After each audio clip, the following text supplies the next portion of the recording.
22 é Bolsonaro. O vota, vota e confia. Reviravolta, ninguém estava esperando isso. Normalmente, só explicando para quem nos assiste como funcionam as CPIs. Normalmente, o presidente, tanto da Câmara dos Deputados quanto do Senado, indicam a pessoa que vai ocupar a presidência e também o relator. E normalmente isso é dado como certo. Existe uma eleição que é algo mais formal, mas nesse caso não foi, porque o presidente, que é de fato a pessoa que seria eleita hoje, seria o Omar Aziz, seria indicação do Davi Alcolumbre, mas ontem à noite, enquanto todo mundo estava olhando para outras pautas, outros assuntos, ontem teve o jantar do Rueda, que é o presidente da federação, PP União, que foi celebrada ontem tinham vários governadores aqui em Brasília, então todo mundo olhando para isso e a oposição foi lá e se articulou, o principal articulador, que estava sendo indicado aqui como principal articulador dessa derrota para o Hugo Mota e para o Davi Alcolumbre é o Sóstenes Cavalcante, líder do PL na Câmara dos Deputados. Ele falou, inclusive, com a imprensa um pouco mais cedo, explicou que ele começou ontem essa articulação, ontem à noite, por volta das 9 da noite, e terminou para lá das 3 da manhã, então foi uma noite longa, bastante articulação, e eles conseguiram, no fim das contas, ganhar por uma margem apertada, viu? Foram 3 votos de diferença. A base do governo, Omar Aziz, outros parlamentares reclamaram de que a votação foi encerrada antes da hora, mas fato é que a oposição de fato conseguiu essa vitória. A gente tem em entrevista hoje o ministro da Previdência, Carlos Lupe, que nos atende aqui em seu gabinete em Brasília. O ministro está no meio do furacão, digamos assim, porque o INSS, que é uma autarquia ligada ao Ministério da Previdência, enfrenta então uma operação, uma investigação que trata sobre alguns desvios a partir de descontos na aposentadoria de vários brasileiros. Ministro, muito obrigado pela entrevista e por conversar conosco aqui do SBT. Eu que agradeço, estou à disposição e estou aqui para tentar esclarecer. Ministro, o Congresso já tem um número suficiente de assinaturas para instalar uma CPI do INSS. O senhor teme a instalação dessa CPI e teme que essa CPI desgaste a imagem do governo? Olha, minha avó dizia que quem não deve não teme. Então, a decisão do Congresso é soberana, eu não temo nada. A nossa preocupação é colocar claramente a população que nós estamos aqui para defender os nossos aposentados e pensionistas, em primeiro lugar. Em segundo lugar, esses descontos feitos são descontos associativos, são de entidades privadas com o aposentado. Não é do INSS, o INSS não desconta nada de ninguém. INSS, na minha opinião, equivocadamente, virou intermediário dessa relação, né? É você me devendo, eu entrando no meio, um terceiro para controlar essa dívida. Se tem fraude, foi da associação para com o aposentado.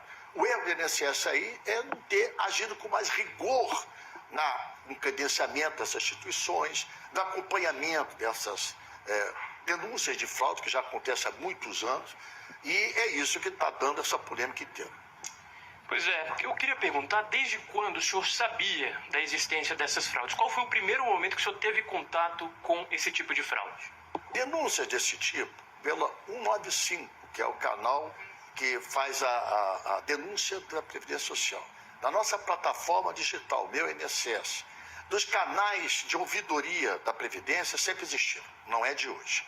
Denúncia formal é que começou recentemente. Por exemplo, teve uma conselheira que numa reunião do conselho falou, olha, eu estou desconfiada que tem algumas instituições associativas que estão crescendo muito, isso é grave, vamos investigar. Eu falei, mas precisamos do fato. Ninguém começa uma investigação pela palavra, pelo depoimento, tem que ter fato. Esses fatos, quando aconteceram, eu pessoalmente pedi para que a diretoria de benefícios do INSS começasse a fazer uma auditoria sobre isso. Demorou muito. Tive que demitir o diretor à época para que um novo diretor fizesse essa auditoria, foi feita, e a base de toda a investigação que a CGU faz, que a Polícia Federal está fazendo, a base dela, começou nessa auditoria feita do INSS a meu pedido. Como é que eu fui omisso se eu pedi para demitir o diretor e se eu fiz uma auditoria? A prova cabal está ali. Infelizmente, a resposta para o setor público de algumas questões é muito mais demorada do que deveria. Mas é assim em todo o setor público. No setor judiciário, você tem pendengas judiciais que demoram 5 anos, 10 anos, né? Então, é bom, isso não é péssimo. Mas, infelizmente, é a realidade do direito de defesa, da burocracia, da democracia. Então, só trabalhando com a linha do tempo, então. A conselheira que o senhor diz é Tônia Galetti. Foi em janeiro de 2023, segundo ela diz. Ela afirma. Isso o senhor confirma? Confirma, ela falou no conselho. Ela não apresentou isso. Formal. Ela falou, olha, estou desconfiada que tem algumas instituições que estão tendo um crescimento muito grande de associados. Nós temos que investigar isso. Eu até concordei com ela e estavam num assento desse conselho, fazia parte, como faz até hoje, o presidente do INSS e o diretor de benefício. E eu pedia para que tomasse providências. Infelizmente, isso demorou muito. Então, da CPI. Eu sou favorável à CPI, Serginho, porque a CPI é um instrumento institucional, portanto legal, para você apurar falcatruas. O Fernando Henrique Cardoso, quando não era presidente, ele dizia assim: quem não deve, não teme. Portanto, vamos instalar a CPI, porque se o presidente for inocente, ele então vai ganhar um atestado de idoneidade do Congresso Nacional. Isso ele dizia há 3 anos atrás.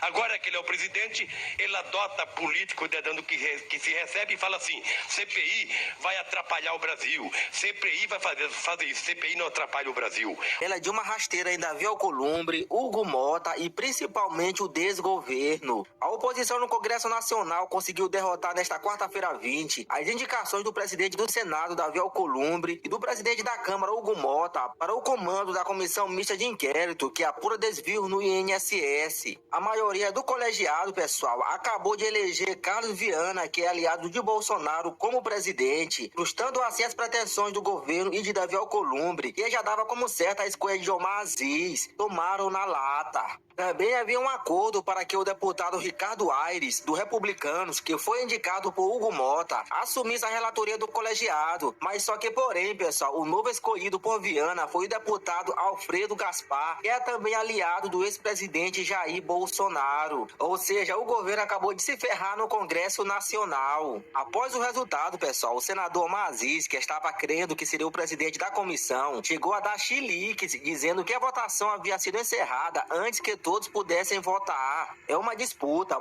democrática. Quem ganha é quem tem mais voto. Assim como Lula ganhou do Bolsonaro porque teve mais voto. Aqui também a senhora encerrou a votação antes de completar o número, mas isso é uma outra questão. Isso não vou estar discutindo aqui, nem com a senhora, nem com ninguém. Disse Omar Aziz praticamente chorando. Nas redes sociais, o indicado de Hugo Mota se manifestou também cabisbaixo, afirmando que com a eleição de um novo presidente, houve a designação de outro relator para o processo. Então, pessoal, isso daqui representa uma grande reviravolta histórica para a oposição, com só aliado do ex-presidente no comando dessa CPMI. O novo relator Alfredo Gaspar acabou de falar o seguinte: trabalharei em compasso com a verdade e a Constituição, buscando a responsabilização de quem, por ação ou omissão, praticou esse crime gigantesco. O povo brasileiro exige respostas sérias e nós as daremos.